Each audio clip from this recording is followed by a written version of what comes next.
Hindi natin maiwasan ang mga panganib na bigla na lamang dumarating sa ating buhay, mga tukso.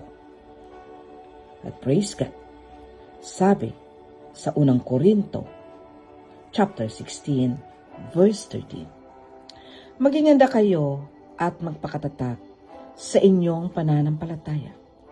Maging matapang kayo at magpakatibay. Tinuturuan tayo ng talatang ito na maging alerto at mapagmatyag sa mga espiritual na panganib. Maling turo at tukso na parang isang bantay sa gabi. Yes, we should be watchful.